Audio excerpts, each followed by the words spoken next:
Good morning everyone. कैसे हैं आप सभी? I hope all are very good. Today is 18th of August और डे है वेंसडे। तो आज हम करेंगे जीके का question number 81 and question number 82। काफी इंटरेस्टिंग क्वेश्चन है, काफी इंपॉर्टेंट क्वेश्चन है। फर्स्ट क्वेश्चन में हम बात करेंगे क्विट इंडिया मूवमेंट की, भारत छोड़ो आंदोलन की बात करेंगे कि किसने शुरू हुआ था, कहाँ पे शुरू हुआ था, क्यों शुरू हुआ था, सब कुछ बात करेंगे। कौन कौन से नेता थे जो गिरफ्तार हो गए थे, ठीक है, बड़े बड़े नेता की बात करेंगे। और हु लीड मतलब कि शिमला में जब वो भारत छोड़ो आंदोलन को किसने लीड किया था, तो राजकुमारी अमृत कौर ने किया था। तो इनके बारे में डिटेल में डिस्कस करेंगे। नेक्स्ट क्वेश्चन है जो कि काफी इंटरेस्टिंग है, इसमें हम बात करेंगे गांधी इरविन पैक्ट की। गांधी इरविन का जो समझौता हुआ था उसके बारे में बात करेंगे, कहाँ पे हुआ था, क्यों हुआ था, इसके पीछे क्या क्या कारण है। और बहुत ही इंटरेस्टिंग बात मैं आपको बताऊंगा कि जो भगत सिंह, राजगुरु और सुखदेव, उनको जो फांसी मिली तो क्या जो वो उसको रोका जा सकता है। कुछ लोग बोलते हैं कि गांधी जी की सबसे बड़ी भूल थी, तो उसको भी डिटेल में डिस्कस करेंगे कि क्या सच में वो भूल की थी गांधी जी ने, तो वो भी डिस्कस करेंगे। तो चलिए फिर स्टार्ट करते हैं। आज का जो लेक्चर है बहुत ही इंटरेस्टिंग होने वाला है। तो सबसे पहले बात करते हैं भारत छोड़ो आंदोलन की, क्विट इंडिया मूवमेंट की। देखिए, क्विट इंडिया मूवमेंट सबसे पहले मैं बता दूं कि राजकुमारी अमृत कौर ने लीड किया था हमारे हिमाचल प्रदेश के शिमला। शिमला में जब किसने लीड किया था, तो कई सारे नेता थे। ठीक है, बहुत सारे नेता थे, जनता के बीच में से कई सारे नेता जो वो उभर के निकले। जैसे जयप्रकाश नारायण हो गए, राम मनोहर लोहिया हो गए, सुचित्रा कृपलानी, तो कई सारे। और इस जो भी क्विट इंडिया मूवमेंट था, भारत छोड़ो आंदोलन था, इस आंदोलन को जो वो सबसे बड़ा आंदोलन बोल सकते हैं। ठीक है, भारत आजादी का जो सबसे बड़ा आंदोलन था, ये यही था, क्विट इंडिया मूवमेंट, भारत छोड़ो आंदोलन। तो इसमें एक बात और पूछी जाती है कि महिलाओं ने जो वो बढ़ चढ़कर किस आंदोलन में भाग लिया। तो इसी आंदोलन में जो वो महिलाओं ने बढ़ चढ़कर जो वो भाग लिया था। कब शुरू हुआ था? 9 अगस्त। ठीक है, ये डेट आप लोग को याद रखिए, 9 अगस्त।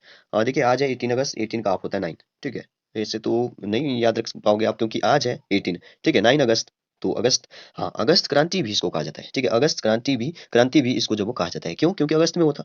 तो ऐसे आप याद रखिए अगस्त। तो 9 अगस्त 1942 को जो वो ये शुरू हुआ था। 9 अगस्त 1942 को जो वो ये शुरू हुआ था आंदोलन। उस टाइम जो वो द्वितीय विश्व युद्ध जो वो चला हुआ था। ठीक है, द्वितीय विश्व युद्ध जो वो चला हुआ था। और कुछ नेताओं ने बोला था कि द्वितीय विश्व युद्ध के समय जो वो इस आंदोलन को जो वो शुरू करना ठीक नहीं होगा। लेकिन महात्मा गांधी ने बोला कि यही समय है कि इसको जो वो शुरू करना चाहिए। ठीक है, द्वितीय विश्व युद्ध का आपको पता होगा 1939 से 1945। ठीक है, ये कहाँ पे हो रहा है? ये हो रहा है 9 अगस्त 1942 को। 9 अगस्त 1942 को ये हो रहा है। ठीक है, तो द्वितीय विश्व युद्ध और पहला विश्व युद्ध भी आपको याद रखना है, 1914 से 1918 के बीच में जो वो पहला विश्व युद्ध हुआ था। तो ये द्वितीय विश्व युद्ध की बात चल रही थी। इसको अगस्त क्रांति भी कहा जाता है। देखिए, इसमें जो वो गांधी जी ने क्या बोला, गांधी जी ने जब वो भाषण देते हुए कहा कि करो या मरो, मतलब कि करो या मरो का नारा देते हुए जो वो लोगों को बोला कि इसमें जो वो आप, मतलब कि सबसे बड़ा आंदोलन था, तो इसमें जो वो आप भाग लो। ठीक है, करो या मरो का नारा दिया। और अंग्रेजी शासन को इस आंदोलन ने जो वो हिला के रख दिया। देखिए, हमारी क्या मांग थी? हमारी मांग थी पूर्ण स्वराज। ठीक है, पूर्ण स्वराज जो वो हमारी मांग थी। पूर्ण स्वराज मतलब कि सभी, पूरा राज हमारे को करना है, जनता के शासन, जनता का शासन होना चाहिए, लोकतंत्र होना चाहिए। ठीक है, वो चाहिए, हम पूर्ण स्वराज चाहिए। देखिए, अंग्रेज जब हमने पहले बोला था कि हमें जो वो आजादी चाहिए, तो अंग्रेजों ने बोला कि आपको डोमिनियन स्टेटस दे देंगे। अब ये डोमिनियन स्टेटस क्या होता है? देखिए, डोमिनियन स्टेटस का मतलब होता है कि आप जो वो यहाँ पे अपना ही राज चलाओगे, लेकिन आपका जो राजा होगा वो जो वो इंग्लैंड का ही होगा। जो इंग्लैंड का है प्राइम मिनिस्टर वही होगा, ब्रिटेन का। ठीक है, तो वही होगा, मतलब कि वहां से शासन चलेगा। यहाँ पे आप लोग ही चलाओगे, लेकिन आप जो वो राजा किसको मानोगे? ठीक है, मतलब किसके अंडर काम करोगे? तो वहां पे इंग्लैंड की महारानी, वहां पे ब्रिटेन का जो भी होगा, ठीक है, उसके अंडर काम करोगे। उसको बोलते थे डोमिनियन स्टेटस। तो फिर जवाहरलाल नेहरू ने 1929 में क्या हुआ था? 1929 लाहौर अधिवेशन हुआ था। तो उसमें जवाहरलाल नेहरू ने जो भाषण दिया 26 जनवरी, यहाँ पे याद रखिए 26 जनवरी को ही जो हमारा संविधान भी लागू हुआ था। तो 26 जनवरी इसी डेट को जो वो अपने रिलेट करते हुए जो वो जब 26 जनवरी को ही मनाया। ठीक है, जब हमारा संविधान जो वो लागू हुआ। देखिए, आपको बताऊं कि 9 दिसंबर, ठीक है, 9 दिसंबर, सॉरी, 9 9 दिसंबर नहीं, 9 दिसंबर मैं गलत बोल रहा हूँ। 9 दिसंबर नहीं, 26 नवंबर। ठीक है, 26 नवंबर, 26 नवंबर 1949। ठीक है, 26 नवंबर 1949 को हमारा संविधान बनकर तैयार हो गया था। ठीक है, तैयार हो गया था, लेकिन लागू कब किया गया? वेरी इंपॉर्टेंट है, लागू कब किया गया? लागू है जो वो 26 नवंबर को नहीं किया गया, 26 जनवरी को किया गया। 26 जनवरी 1950 को किया गया। देखिए, 26 जनवरी की डेट जो वो क्यों ली गई? तो ये जो वो इसी कारण जो वो ये ली गई थी, क्योंकि 26 जनवरी 1929 में लाहौर का अधिवेशन हुआ था, जिसकी अध्यक्षता जो वो पंडित जवाहरलाल नेहरू ने की थी। जवाहरलाल नेहरू ने जो भाषण देते हुए कहा कि हमें जो वो डोमिनियन स्टेटस नहीं चाहिए, हमें जो वो पूर्ण स्वराज चाहिए। ठीक है, पूर्ण स्वराज चाहिए। तो इसीलिए जो वो 26 जनवरी की डेट को जो वो हमारा संविधान लागू किया गया था। तो इसको भी, इस फैक्ट को भी आप याद रखिए। तो क्या होता, पूर्ण स्वराज चाहते थे। ठीक है, तो इसलिए जो वो ये आंदोलन हुआ सबसे बड़ा, अगस्त क्रांति के नाम से। ठीक है, तो इसको भी आप याद याद रखिए। द्वितीय विश्व युद्ध का समय था, मतलब कि गांधी जी ने जिनको भी बोला, वो जो वो बिल्कुल नए जोश के साथ, नए साहस के साथ, आत्मविश्वास के साथ जो वो कई सारे लोगों ने भाग लिया। और बड़े बड़े नेता जो वो गिरफ्तार भी हो गए, बड़े बड़े नेता इसमें गिरफ्तार भी हो गए। और अंग्रेजों ने जो बड़े बड़े जो भी नेता थे, उनको पता था कि ये जो वो बहुत ही मतलब हमारे लिए जो वो खतरनाक हो सकता है, इसलिए जो वो बड़े बड़े नेताओं को गिरफ्तार किया गया। और उनको जो वो कहाँ पे रखा गया पता ही नहीं था किसी को भी। को जो वो जहाँ कई कई नई नई जेलों में रखा गया, तो किसी को पता नहीं किसको जो वो कहाँ पे रखा गया था। और कांग्रेस जो सबसे बड़ा संगठन था, ठीक है, सबसे बड़ी पार्टी थी कांग्रेस, तो उसको भी गैर संवैधानिक संस्था जो वो घोषित कर दिया गया था। ठीक है, तो जयप्रकाश नारायण, जैसे मैंने बोला कि जनता के बीच में से कई सारे नेता जो वो उभर के निकले। ठीक है, जयप्रकाश नारायण, राम मनोहर लोहिया हो गए, सुचिता कृपलानी, तो वैसे ही थे हमारे एक अमृता राजकुमारी अमृत कौर, जिन्होंने जो वो शिमला में जो वो क्विट इंडिया मूवमेंट को 1942 को लीड किया था, सॉरी 1942 में लीड किया था। तो राजकुमारी अमृत कौर, याद रखिए राजकुमारी अमृत कौर के बारे में जानते हैं थोड़ा सा। ये जो वो इंग्लैंड में पढ़ी, ठीक है, इंग्लैंड में जो वो उन्होंने अपनी स्कूली शिक्षा की। अच्छा, इनका जन्म जो वो 1889 में होता शायद। ठीक है, आप इसको 1879 या शायद 1889 ही है। ठीक है, 2 फरवरी 1889। तो इनका जन्म हुआ था 2 फरवरी को। ठीक है, 1889। तो इंग्लैंड में जब इन्होंने अपनी स्कूली शिक्षा पूरी की और उच्च शिक्षा के लिए जब ऑक्सफोर्ड चली गई। ठीक है, और 1908 में जो वो भारत में आई। ठीक है, 1908 में जो भारत में आई। और देखिए 19 इनके पीछे भी हिस्ट्री है पूरी। ठीक है, 1919 को जो वो एक क्या हुआ था, जलियांवाला बाग हत्याकांड हुआ था। ठीक है, 1919 को जो वो जलियांवाला बाग हत्याकांड हुआ था।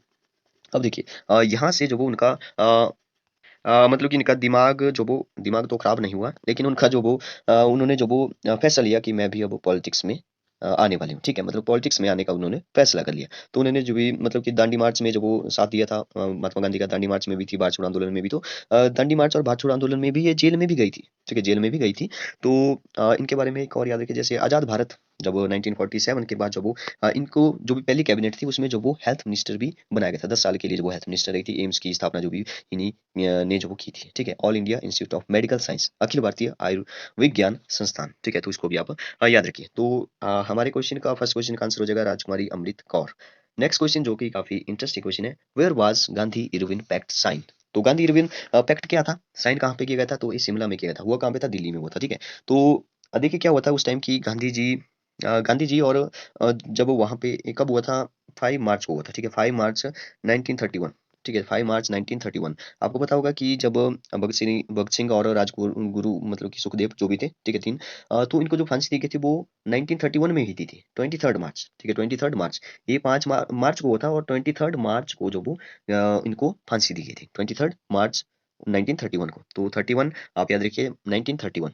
क्या हुआ था कि जो महात्मा गांधी थे और उस टाइम जो भी तत्कालीन वायसराय थे, लॉर्ड इरविन। ठीक है, लॉर्ड इरविन के बीच में एक समझौता हुआ था, लिखित समझौता। उससे उसके थोड़े से पहले चलते हैं।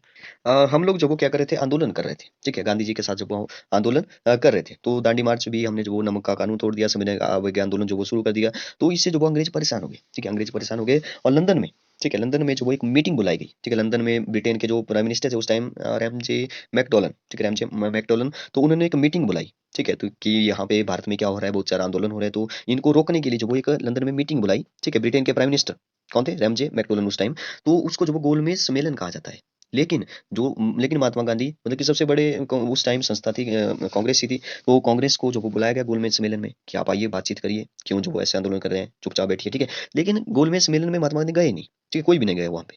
तो इसलिए जो वो इरविन मतलब कि वहां पे जो वो जो भी ब्रिटेन के प्राइम मिनिस्टर थे, एमजे मैकडोनल्ड, उन्होंने बोला यहाँ पे जो वायसराय थे उनको बोला कि ये क्या हो रहा है, गांधी जी क्यों नहीं आए। ठीक है, इरविन को बोला।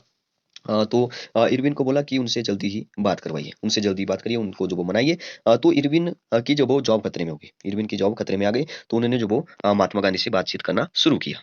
तो लॉर्ड इरविन, देखिए लॉर्ड इनके आगे लॉर्ड लगा देते हैं। ठीक है, अपने आगे लॉर्ड लगा देते हैं, लॉर्ड का मतलब है भगवान। ठीक है, लेकिन भगवान थे नहीं। ठीक है, तो लॉर्ड इरविन जो थे, उन्होंने जो वो महात्मा गांधी से बातचीत की कि हम मेरी जॉब भी खतरे में है, तो आप भी मान जाइए, इतने आंदोलन मत कीजिए, हम जो वो क्या करेंगे, आपस में समझौता कर लेंगे। तो उसी समझौते को जो वो कब हुआ, 5 मार्च 1931 को हुआ। ठीक है, तो ये समझौता जो वो गांधी इरविन पैक्ट साइन। ठीक है, गांधी इरविन पैक्ट जो वो इसको बोला जाता है। तो क्यों हुआ था, कुछ बातें जो वो गांधी जी ने मान ली। जैसे गांधी जी ने बोला कि आप जो वो मतलब कि जो भी हमारे कैदी है, ठीक है, आपने कैद करके रखे हैं, आंदोलन कर रहे थे, तो उनको कैद करके रखा है, तो उनको छोड़ दीजिए। ठीक है, कुछ बातें जो वो गांधी जी ने भी जो वो लॉर्ड इरविन की मान ली। तो इसी समझौते को जो वो गांधी इरविन समझौता बोला जाता है। और एक बात और पूछी जाती है कि गांधी को और अंबेडकर को, ठीक है, इसी समझौते में जो वो सरोजनी नायडू ने जो वो दो महात्मा कहकर पुकारा था। दो महात्मा कौन कौन, गांधी जी और अंबेडकर को, दो महात्मा। ठीक है, दो महात्मा है भाई, ये अंबेडकर भी और गांधी जी। तो किसने कहा था, सरोजनी नायडू ने यहाँ पे बोला था। देखिए गांधी जी यहाँ पे जो वो एक भूल कर बैठे। जब उन्होंने बोला कि मतलब कि लॉर्ड इरविन से बातचीत चल रही थी, तो वहां पे बोला लॉर्ड इरविन ने कि आप आपके जो भी राजनीतिक कैदी है उनको छोड़ देंगे, हम लोग राजनीतिक कैदी जो है वो छोड़ देंगे उनको। लेकिन यहाँ पे राजनीतिक कैदी, महात्मा गांधी ने सोचा कि राजनीतिक कैदी में तो ठीक है, जो भी हमारे आंदोलन कर रहे थे वो छूट जाएँगे। लेकिन यहाँ पे ध्यान रखिए भगत सिंह, राजगुरु और सुखदेव वो राजनीतिक कैदी नहीं थे। वैसे तो जब भी उन्होंने बम फेंकने के जो अपराध किया था, ठीक है? उनके लिए था अपराध, लेकिन वहाँ पे जान नहीं गई थी किसी की, ठीक है? तो वो आपराधिक था नहीं वैसे, लेकिन अंग्रेज़ मानते थे वो आपराधिक था, वो राजनीतिक कैदी नहीं हुए फिर, ठीक है? लेकिन महात्मा गांधी ये सोच के चल रहे थे कि मत भगत सिंह और राजगुरु जो भी थे वो छूट जाएँगे इससे। लेकिन अंग्रेज़ यहाँ पे चाल चल गए, ठीक है? अंग्रेज़ जो भी लॉर्ड इरविन था उन्होंने बोला उसने सिर्फ़ इतना बोला कि राजनीतिक कैदी को छोड़ देंगे। अब राजनीतिक कैदी में जो वो देखिए महात्मा गांधी को वहाँ पे बोलना चाहिए था कि क्या भगत सिंह छूट जाएगा? ठीक है? वो बात करनी चाहिए थी डायरेक्ट, लेकिन महात्मा गांधी ने ऐसा नहीं बोला। फिर महात्मा गांधी जो वो चले गए वहाँ से। तो इसी कारण जो वो भगत सिंह, राजगुरु, सुखदेव को जो वो कब फांसी दी गई 23 मार्च को, उनको नहीं छोड़ा गया। ठीक है? बाकी कुछ कैदी देखिए अब सभी को नहीं बोल सकते। इतना ऐसा नहीं है कि महात्मा गांधी की गलती है। अब ऐसा नहीं बोल सकते कि सभी को जो वो जितने भी कैदी हैं उनको छोड़ दो। अब कुछ अपराधी थे उस टाइम भी तो ऐसे जो वो अपराध होते थे, तो उन्होंने जो वो कुछ गलत अपराध किए होंगे वो तभी अपराधी थे, उनको तो नहीं छोड़ सकते। तो इसलिए जब वो वहाँ पे जब वो गांधी ने बोला कि ठीक है, राजनीतिक कैदी को छोड़ दो, लेकिन उसमें जो भगत सिंह, राजगुरु और सुखदेव वो इसमें काउंट नहीं किए गए। तो ये था कारण। तो बताइए आपको जो वो वीडियो कैसी लगी? इस क्वेश्चन का जो आंसर है वो शिमला हो जाएगा, ठीक है? शिमला में हुआ था साइन, लेकिन ये हुआ दिल्ली में था, ठीक है? इसको आप याद रखिए। तो बताइए आपको कैसी लगी? अगर अच्छी लगी है तो लाइक, कमेंट जो भी करना है कर दो। Thank you.